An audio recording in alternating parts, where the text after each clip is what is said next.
So now let's quickly cover how to move, rotate, and scale. Now these are usually called transforms as we're changing things in some way.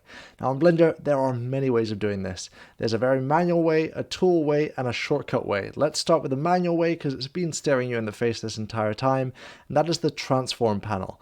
And as you can see, it's pretty much X, Y, Z. You can click and drag. You can go into one of these, put in an amount. But something pretty interesting about these is that you can go in, put in, I don't know, 5 divided by 2, and it will do an equation as well.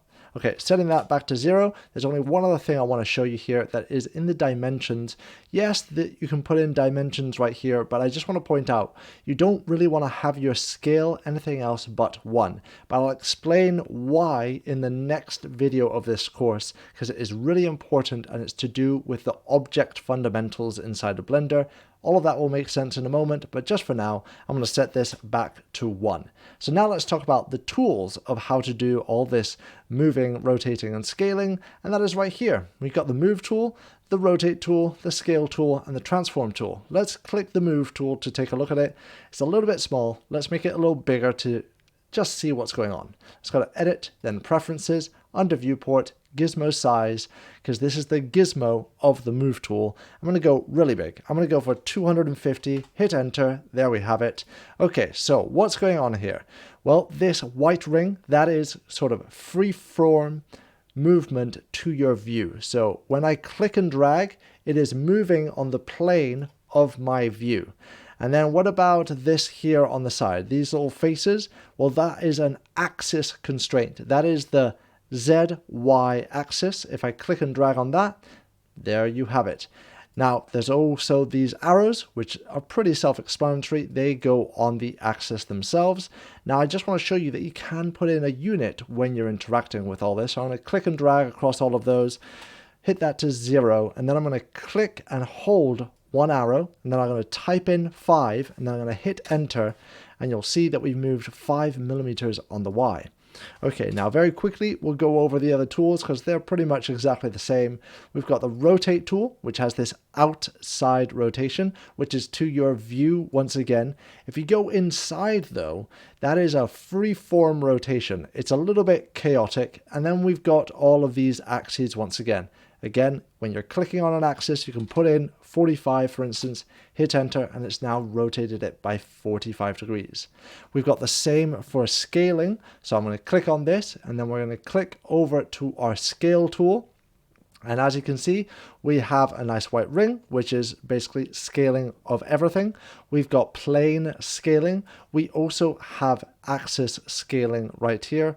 And then we've just got all round scaling of everything right here as well. And then what is that very last tool? That very last tool is the Transform tool, which is way over the top. It's everything. It is freeform rotation. It is rotating here. It is scaling and moving, and it's quite a bit going on. But personally, I use the shortcut method and the manual method the most. So let's talk about those shortcuts. First, I want to go over to this selection box, which, by the way, the shortcut is W.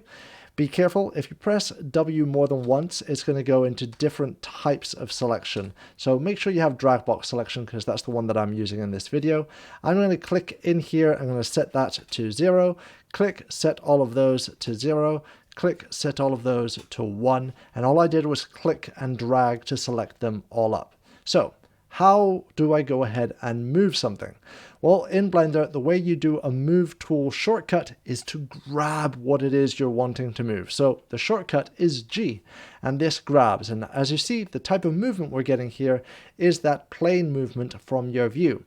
Now, if I wanted it to just go on an axis, I need to just constrain it to an axis by saying which axis I want. So I'll press X, and now I'm constrained to that X axis.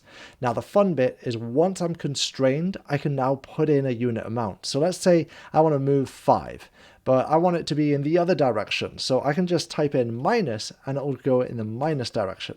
Okay, brilliant. But what if I wanted to move on an axis plane instead of just a single axis? So I'll press G to activate the movement. And by the way, if you want to cancel any operation in Blender, just right click, that will cancel it. I'll press G once again. Okay, I want to move on the ZY plane. So I need to remove the X axis from my movement. To do that, hold down Shift, then X, and that has now cancelled out any X movement, and now you are on the ZY plane. And this applies for everything else as well. So I'll go in here, let's set that to 0. Let's go for the rotation. It's pretty simple. It's R, and that will rotate it again. It's on your view. So if I want it on the Z rotation, I will press Z. If I want it on an X rotation, it is the X. And if it's on the Y, it's on the Y. Now, if I want to cancel this constraining, I have to press it twice, because we go from something, you'll see up here, on the top right, it says rotation on the global. If I press Y once again, it will then be on the local, and I'll explain what that is in the next video. And then when we press Y once again, we are now back into that free form rotation. And now let's talk about scaling. It's very simple. Press S, and now we are scaling, and you've got the same with the X. We've got the Y, and we've got the Z. Z, Y, X, oh god, too many. But you can also do the plane scaling here. So I'm going to go Shift Z, and now we're scaling in this way. So that there is sort of a quick crash course of all the transform methods in Blender, and this applies across all of the tools. So just keep in mind, there's many different ways of moving things by panels, by tools, and by shortcuts.